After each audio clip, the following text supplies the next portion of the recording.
నేస్తం ఈ రైతు నేస్తం రైతు నేస్తం రైతు నేస్తం రైతు నేస్తం రా ఓ రైతు నేస్తం రైతు నేస్తం రైతు నేస్తం రా.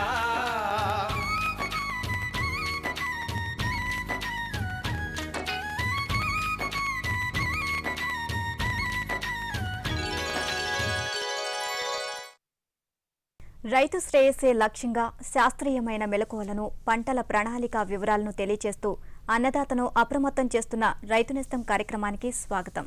ఈరోజు కార్యక్రమంలోని ముఖ్యాంశాలు: రబీ వరికి బదులుగా ప్రత్యామ్నాయ పంటల ఆవశ్యకత, రైతు స్థాయిలో ఎన్పీవీ వైరస్ ద్రావణం తయారీ, వాడకంలో జాగ్రత్తలు, పశువులలో దొమ్మ వ్యాధి సోకినప్పుడు పశువులకు మనుషులకు పొంచి ఉన్న అనార్థాలు మొదలైన అంశాలు ఉంటాయి. వరి తర్వాత వరి పండించడం కన్నా రబీలో వరికి బదులుగా జొన్న, మొక్కజొన్న, ప్రొద్దుతిరుగుడు, మినుము వంటి ఆరుతడి పంటలు పండించడం వలన నీటిని ఆదా చేయడంతో పాటు భూసారాన్ని పరిరక్షించుకోవచ్చు. తక్కువ సాగు ఖర్చుతో వరికి బదులుగా వేసుకోదగ్గ ఆరుతడి పంటలు ఆవశ్యకత వివరాలను ఇప్పుడు తెలుసుకుందాం. వరి మన రాష్ట్రంలో ప్రధానంగా పండిస్తున్న ఆహార ధాన్యపు పంట. వర్షాభావ పరిస్థితుల వలన నీటి వనరుల లభ్యత తక్కువగా ఉన్న ప్రాంతాల్లో రబీ సీజన్లో వరికి బదులుగా ఆరుతడి పంటలను పండించుకోవచ్చు. అంతేకాకుండా ఖరీఫ్లో వరి పండించిన తర్వాత రబీలో తిరిగి వరి పండించడం కన్నా అపరాలు, నూనె గింజలు, తృణధాన్యాల పంటలను వేసుకోవటం వలన భూసారాన్ని కాపాడుకోవటంతో పాటు ఒకే పంటను వేయటం వలన పెరిగే చీడపీడల ఉధృతిని తగ్గించుకోవచ్చు. వరి కోతల తర్వాత దుక్కి చేయకుండా సాగు చేసే మొక్కజొన్న, మినుము వంటి ఆరుతడి పంటలు పండించటం అటు భూమికి ఇటు రైతుకు కూడా ఎంతో లాభదాయకంగా ఉంటుంది. మొక్కజొన్న, జొన్న, ప్రొద్దుతిరుగుడు, మినుము, పెసర, బొబ్బర్లు, నువ్వులు, టమాటా, వంగ, బెండ వంటి కూరగాయల పంటలను వరికి బదులు ఆరుతడి పంటలుగా వేసుకోవచ్చు. రబీ సీజన్కు అనువైన ఆరుతడి పంటలు, వాటి ఆవశ్యకత వివరాలను వరంగల్ వ్యవసాయ పరిశోధనా స్థానం associate director of research doctor Vishnuvardhan Reddy గారు వివరిస్తారు. ప్రత్యామ్నాయ పంటలు వరి కాకుండా వేరే వాటి గురించి ఆలోచిస్తే మనకు మొక్కజొన్న అనేది ముఖ్యంగా ఇప్పుడు మనకు ప్రధాన పంట. ఇది జనరల్గా నవంబర్ నుంచి జనవరి వరకు ఏ నెలలో వేసినప్పటికీ కూడా ఈల్డ్స్ అంటే దెబ్బతినకుండా రైతులకు మార్కెట్లో దాని యొక్క ధరలు కూడా స్థిరంగా ఉండడం కూడా ఒక అడ్వాంటేజ్. ముఖ్యంగా జీరో టిల్లేజ్ ద్వారా పండించినప్పుడు మాత్రం రైతులు ముఖ్యంగా రెండు విషయాలు గుర్తుంచుకోవాలి. ఒకటి కలుపు నివారణ అనేది, ఇంకొకటి ఏంటంటే మొక్కల సంఖ్య కూడా సరైన సాంద్రతలో మెయింటైన్ చేయడం చాలా ఇంపార్టెంట్. ప్రస్తుతం డిసెంబర్లో మాత్రం మొక్కజొన్ననే అతి అనువైన పంట. ఒకవేళ జనవరి 15 తర్వాత అయితే మనము మినుములు, పెసర్లు మరియు ఈ యొక్క కౌపి, ఇప్పుడు అంటే కౌపి అంటే బెబ్బర్లు అని అంటారు, బెబ్బర్లు వేసుకోవడానికి కూడా మంచి అనువైన పంటలు. ఇది కాకుండా కొన్ని ప్రాంతాల్లో ఈ యొక్క సెసామం అంటే నువ్వులు కూడా వేసుకోవడానికి కొంచెం అవకాశం ఉంది. పొద్దుతిరుగుడు పంట తక్కువ వేస్తున్నారు, బట్ పొద్దుతిరుగుడు పంట కూడా మనకు ఫిబ్రవరి 15వ తారీఖు వరకు కూడా వేసుకోవడానికి అవకాశం ఉంది. బట్ పొద్దుతిరుగుడు పంటలో మనం గుర్తుంచుకోవాల్సింది ఏంటంటే రైతు ఎవరో ఒక్కరు 1 ఎకరా 2 ఎకరా వేస్తే ఈ యొక్క పక్షుల బెడద కూడా చాలా ఎక్కువ ఉంటుంది. కాబట్టి ఏ విలేజ్లో కానీ ఏ గ్రామంలో కానీ పొద్దుతిరుగుడు వేసినప్పుడు కనీసం ఒక 10 నుంచి 20 ఎకరాలు ఒకటే స్ట్రెచ్లో వేస్తే మళ్ళీ పక్షుల బెడద నుంచి కూడా కొంచెం వరకు తప్పించుకోవడానికి అవకాశం ఉంది. వరికి ప్రత్యామ్నాయంగా ఆలోచించినప్పుడు ఈ పంటలు మనకు ముఖ్యంగా గుర్తుంచుకోవాలి. టౌన్లకు దగ్గర ఉన్న రైతులు ఈ రబీలో మనకు అనువైన పంటలు కొన్ని కూరగాయలు ఎంచుకొని కొద్ది మొత్తంలో ఉన్న నీటి లభ్యతను దృష్టిలో పెట్టుకొని టమాటా, బ్రింజాల్ అంటే వంకాయ, బెండి, గోరుచిక్కుడు, పచ్చిమిరప కూడా అందులో ఒకటి ముఖ్యమైన పంట. ఈ విధంగా వరుసగా వరి పండించి నేలను నిస్సారం చేయడం కన్నా పంట మార్పిడి ఆవశ్యకతను గుర్తించి రబీ సీజన్లో వరికి ప్రత్యామ్నాయంగా నిపుణులు సూచించిన విధంగా ఆరుతడి పంటలను సాగు చేసి లాభం పొందగలరు.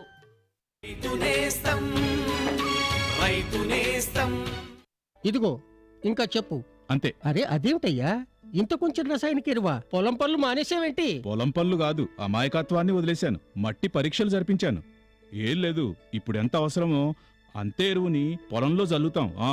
రైతన్నలు ఈ రోజే మీ సమీపంలోని జిల్లా భూపరీక్ష ప్రయోగశాలలో మట్టి పరీక్షలు జరిపించండి. మట్టిలోని పోషక తత్వాలు, తేమ, మొక్కల అభివృద్ధిని దృష్టిలో పెట్టుకుని కావలసిన పోషక తత్వాల్ని జల్లండి. అన్నట్టు మట్టిలోని సల్ఫర్, జింక్, బోరోన్ వంటి సూక్ష్మ పోషక తత్వాల గురించి తెలుసుకోవడం మర్చిపోకండి. ఎరువు ఇంకా జైవిక ఎరువుల్ని సరిగ్గా వాడి నేలలోని ఉత్పాదక శక్తిని పెంపొందించండి. దిగుబడిని పెంచి ఖర్చుని తగ్గించండి. అమూల్యమైన విదేశీ ద్రవ్యాన్ని పొదుపు చేయడంలో సహకరించండి.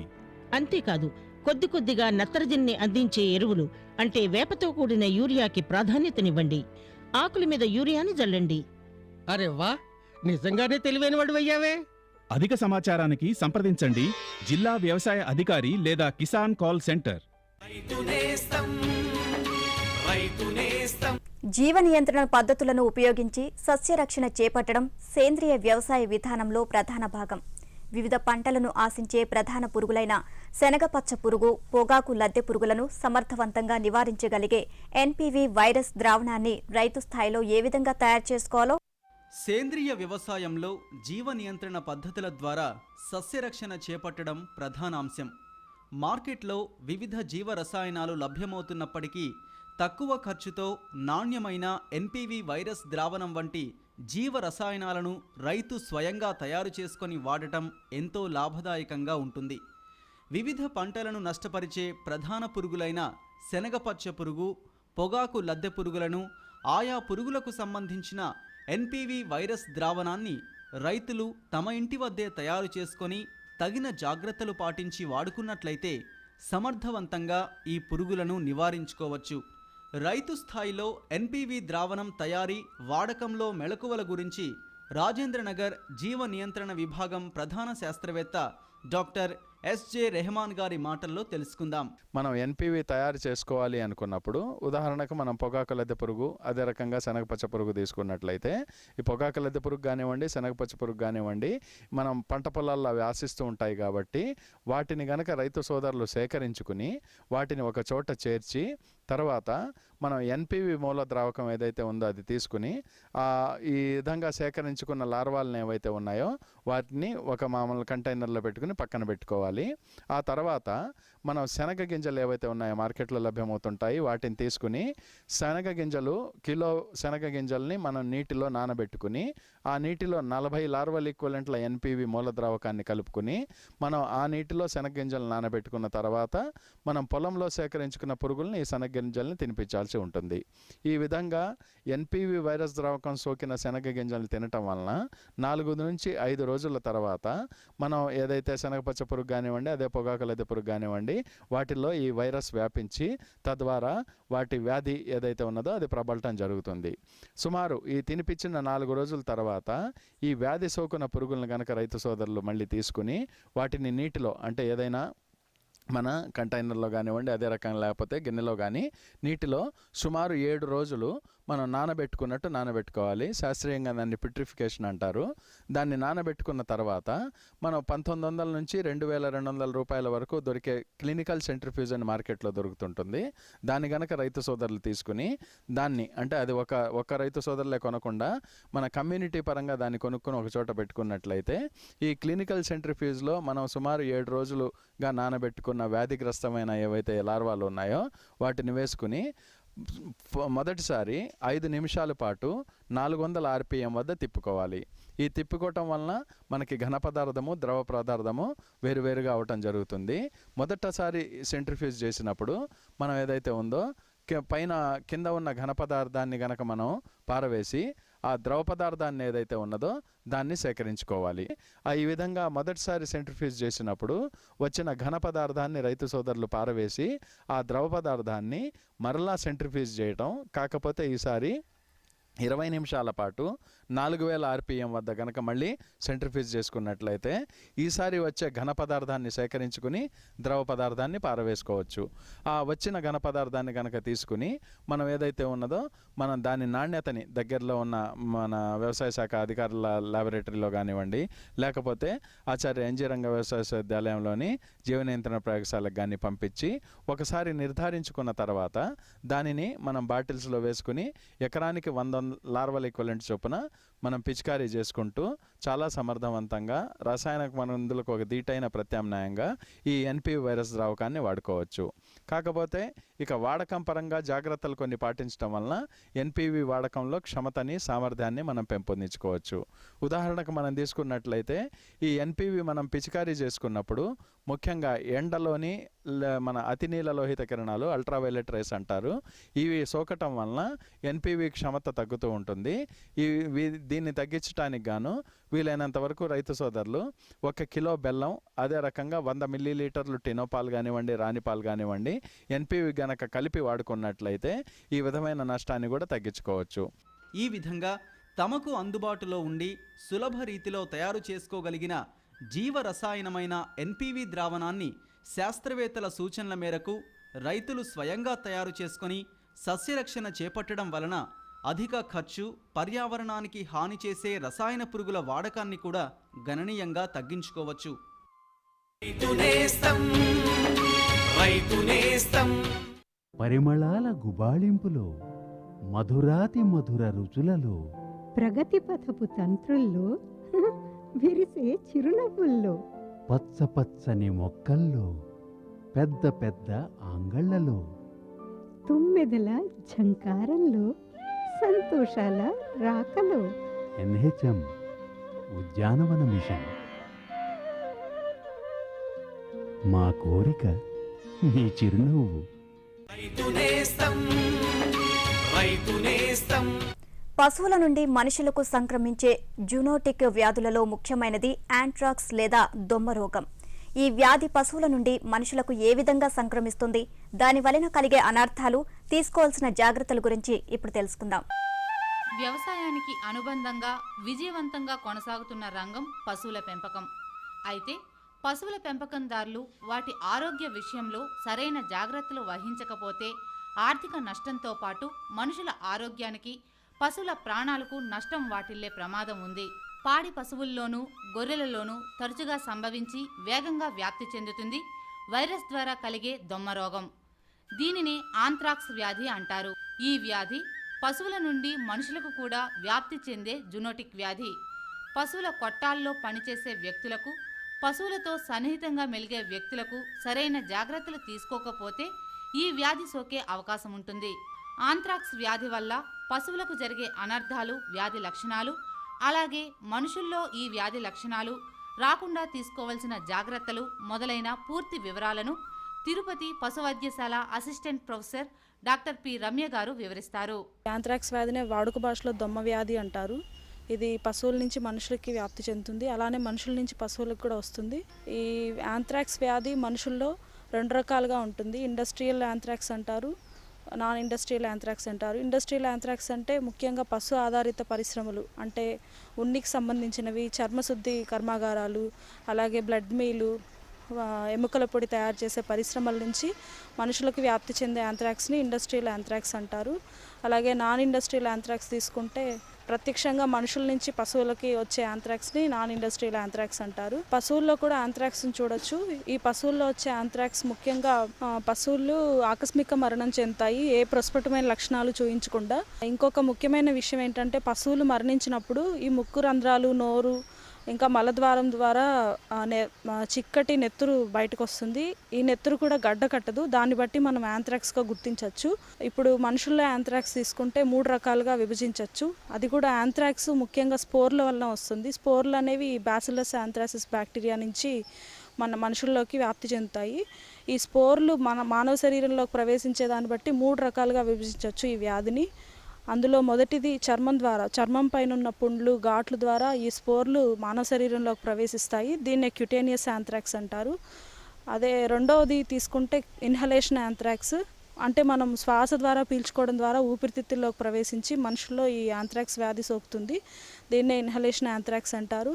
మూడవ రకం యాంత్రాక్స్ మనుషుల్లో తీసుకుంటే దీన్ని యాంత్రాక్స్ వ్యాధి సోకుంటుందో ఆ పశువుల మాంసం తినడం ద్వారా వచ్చేదాన్ని గ్యాస్ట్రోఇంటెస్టైనల్ యాంత్రాక్స్ అంటారు. వ్యాధి సోకిన వారికి పెన్సిలిన్ ఇవ్వడం ద్వారా వ్యాధిని నివారించవచ్చు. అలాగే వ్యాధి లేని వారికి కూడా పెన్సిలిన్ ముందుగా ఇచ్చి వ్యాధి రాకుండా నివారించుకోవచ్చు. పశువులు ఏవైతే యాంత్రాక్స్ వ్యాధి సోకి చనిపోతాయో అలాంటి పశువులను మనం దాదాపు కాల్చివేయడానికి ప్రయత్నించాలి. ఎందుకంటే కాల్చివేయకుండా వదిలేస్తే ఈ స్పోర్లు ఇంకొక ఆరోగ్యవంతమైన పశువుల్లోకి ప్రవేశించి లేక మనుషుల్లోకి ప్రవేశించి వాళ్ళకు కూడా యాంథ్రాక్స్ వ్యాధి సోకే అవకాశం ఉంది. మనకు కాల్చే అవకాశం లేనప్పుడు ఆ పశువుల కళేబరాలని పూడ్చివేయాలి.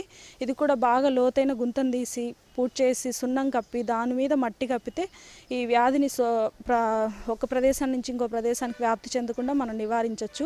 పశుపోషణలో మార్పులు అంటే తొలకరి సమయంలో పశువులను బయటకి మేత మేయడానికి బయటకి అంటే నీళ్లు నిల్వ ఉన్న చోటకి పంపరాదు. ఇంకా పగటి ఉష్ణోగ్రత 10 నుంచి 25 డిగ్రీ సెంటీగ్రేడ్లు ఉన్నప్పుడు మేత మేయడానికి పశువులను బయటకు పంపరాదు. అలానే పశువు చనిపోయిన ఏదైతే యాంథ్రాక్స్ వ్యాధితో చనిపోతాయో ఆ పశువులను మిగతా ఆరోగ్యవంతమైన పశువులతో కలపరాదు.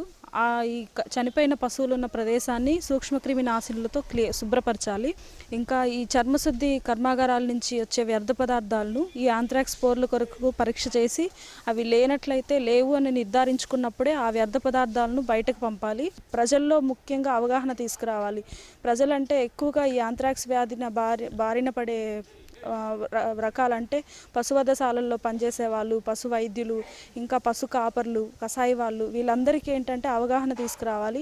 ఈ విధంగా పశువుల్లో వ్యాప్తి చెందే దొమ్మ రోగం పశువులకు మనుషులకు కలిగించే నష్టాలపై సరైన అవగాహన పెంచుకొని వైద్యుల సలహా మేరకు తగిన జాగ్రత్తలు తీసుకుంటే పశువులను రక్షించుకోవడంతో పాటు మనుషులకు ఈ వ్యాధి సోకకుండా కాపాడుకోవచ్చు.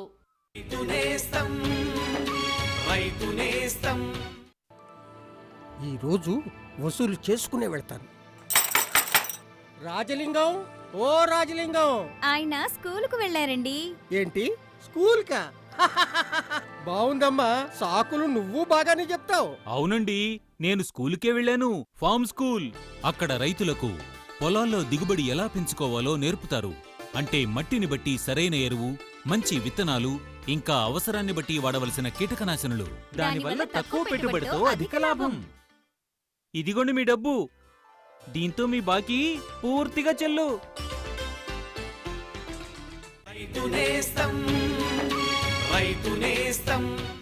ఈ నెల 26వ తేదీ బుధవారం సాయంత్రం 6 గంటల నుండి 7 గంటల వరకు ప్రసారమయ్యే రైతు నేస్తం ప్రత్యక్ష ప్రసారంలో రబీ అపరాలలో అధిక దిగుబడికి సూచనలు అనే అంశం గురించి వరంగల్ ప్రాంతీయ వ్యవసాయ పరిశోధనా స్థానం ప్రధాన శాస్త్రవేత్త డాక్టర్ పి జగన్మోహన్ రావు గారు రైతులు ఫోన్ ద్వారా అడిగే ప్రశ్నలకు నేరుగా సమాధానాలిస్తారు. ఇందుకు మీరు సంప్రదించవలసిన ఫోన్ నంబర్లు 04027031431, 27031432, 27031433. గుర్తుంచుకోండి, ఈ బుధవారం సాయంత్రం 6 గంటల నుండి 7 గంటల వరకు ప్రసారమయ్యే రైతు నేస్తం ప్రత్యక్ష ప్రసారంలోని అంశం రబీ అపరాలలో అధిక దిగుబడికి సూచనలు.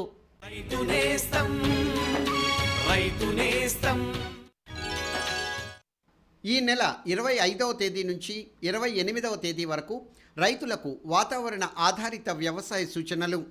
గడిచిన 4 రోజులుగా రాష్ట్రంలోని వివిధ ప్రాంతాల్లో వాతావరణం పొడిగా ఉంది. పగటి ఉష్ణోగ్రతలు 28 నుంచి 34 డిగ్రీల సెల్సియస్ మధ్య, రాత్రి ఉష్ణోగ్రతలు 10 నుంచి 22 డిగ్రీల సెల్సియస్ మధ్య నమోదయ్యాయి. ఆదిలాబాద్ జిల్లాలో అతి తక్కువ రాత్రి ఉష్ణోగ్రత 9 డిగ్రీల సెల్సియస్గా నమోదైంది.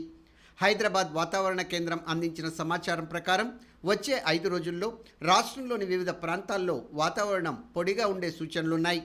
పగటి ఉష్ణోగ్రతలు 27 నుంచి 32 డిగ్రీల సెల్సియస్ మధ్య, రాత్రి ఉష్ణోగ్రతలు 10 నుంచి 23 డిగ్రీల సెల్సియస్ మధ్య నమోదయ్యే అవకాశం ఉంది. ప్రస్తుతం తెలంగాణ జిల్లాల్లో గత 4 రోజులుగా రాత్రి ఉష్ణోగ్రతలు తక్కువగా నమోదవుతున్నాయి. ఈ చలి ప్రభావం వరి నారుమడి ఎదుగుదలపై ఉంటుంది. నారుమడిలో చలి ప్రభావం తగ్గించి నారు ఎదుగుదలకు తీసుకునే చర్యల్లో భాగంగా ముందుగా పాలిథీన్ షీట్లతో నారుమడిని రాత్రిళ్లు కప్పి ఉంచి ఉదయం వేళల్లో తీసివేయాలి. ప్రతిరోజు సాయంత్రం వేళల్లో నారుమడికి నీరు పెట్టి తిరిగి ఉదయం వేళల్లో ఆ నీటిని తీసివేయాలి. ప్రస్తుత వాతావరణ పరిస్థితుల్లో మొక్కజొన్నలో కాండం తొల్చే పురుగు నివారణకు 1.6 మిల్లీలీటర్ల మోనోక్రోటోఫాస్ లీటరు నీటిలో కలిపి పిచికారీ చేయాలి. ఉధృతి ఎక్కువగా ఉన్నట్లయితే కార్బోఫురాన్ 3G గుళికలను ఎకరాకు 3 కిలోల చొప్పున ఆకుల సుడులలో పడేటట్లు జాగ్రత్తగా వేయాలి.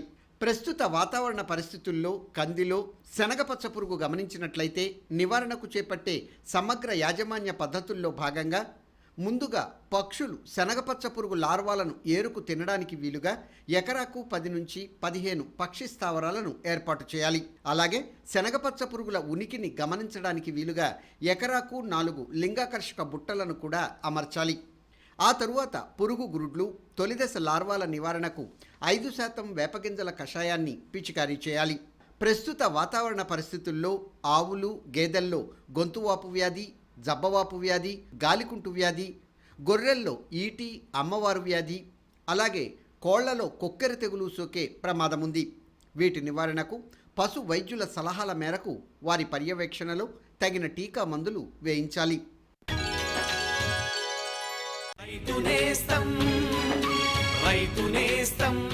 ఈ నెల 26వ తేదీ బుధవారం సాయంత్రం 6 గంటల నుండి 7 గంటల వరకు ప్రసారమయ్యే రైతు నేస్తం ప్రత్యక్ష ప్రసారంలో రబీ అపరాలలో అధిక దిగుబడికి సూచనలు అనే అంశం గురించి వరంగల్ ప్రాంతీయ వ్యవసాయ పరిశోధనా స్థానం ప్రధాన శాస్త్రవేత్త డాక్టర్ పి జగన్మోహన్ రావు గారు రైతులు ఫోన్ ద్వారా అడిగే ప్రశ్నలకు నేరుగా సమాధానాలిస్తారు.